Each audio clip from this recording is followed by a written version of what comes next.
Aujourd'hui à Lézard, enfin, un détour en classe avec Jeunes musiciens du monde qui ouvre une 3e école au Québec.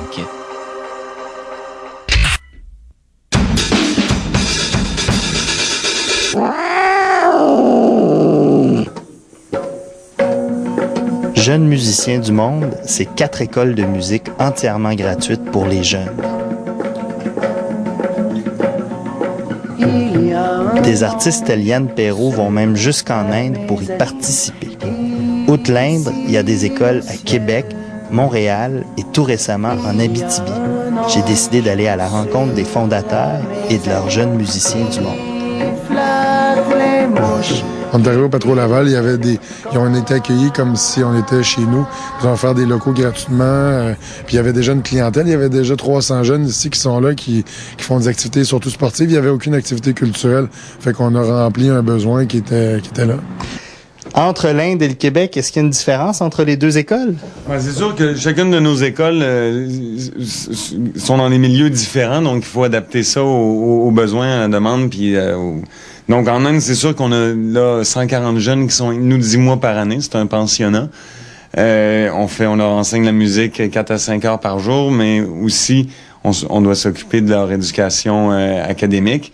Donc, c'est tout un autre sphère d'activité. À Québec, il y a des écoles très bonnes pour les jeunes ici, donc ils n'ont pas besoin qu'on s'occupe de leur éducation académique. Mais par contre, on leur offre des services parascolaires en musique. Ils peuvent venir ici au Patro Laval 2 à 3 soirs par semaine, prendre des cours de musique gratuitement sur divers instruments. Grosso modo, comment ça fonctionne un cours ici, là? Les élèves débarquent, ils arrivent et comment ça se passe? OK. Donc, il faut préciser qu'on est dans le cours du Ben. Le Ben, on a décidé de créer un Ben pour pouvoir faire des spectacles. Puis, les jeunes arrivent ici le jeudi soir, on a 2 joueuses de violon. On a un joueur de djembé aussi. Et on a 2 chanteuses. Donc, ils arrivent ici. Et ce qu'on fait, on fait un atelier. On fait un atelier de chansons. Et on compose des chansons. Je leur demande, on sort des thèmes. On fait des discussions sur des sujets qui les intéressent, les sujets qui les touchent. Ce qu'ils vivent tous les jours, à l'école, à la maison, bref. Puis, on fait des textes à partir de ça. Et moi, je leur aide à composer la musique. 1, 2, 3, 4.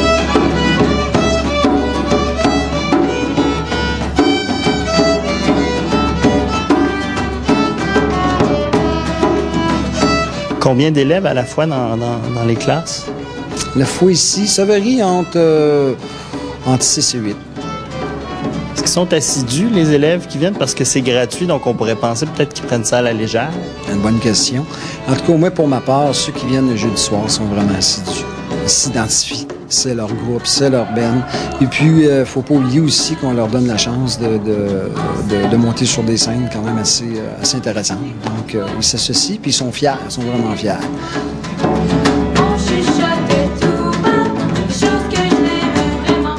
Est-ce que c'est important pour vous, jeunes musiciens du monde? Ça nous aide à exprimer qu'est-ce qu'on a, puis tout, là. Fait que c'est ça.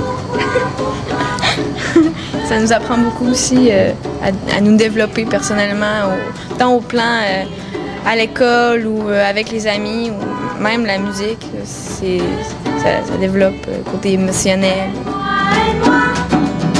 Il y a du chant, des percussions, piano, violon, guitare, flûte irlandaise, mais danse traditionnelle. Puis on leur fait faire aussi de l'improvisation théâtrale pour leur donner, les aider au niveau de l'expression corporelle pour leur présence sur scène quand ils font des petites représentations musicales.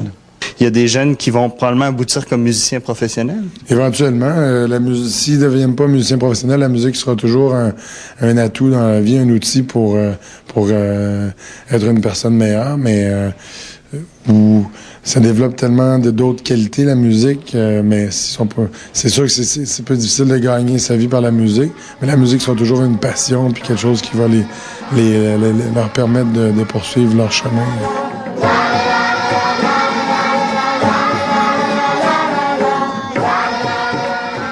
Vous voyez l'organisme où dans une vingtaine d'années? C'est des rêves, c'est des visions, mais écoutez, ce serait bien d'avoir des écoles de musique sur peut-être les 5 continents du monde.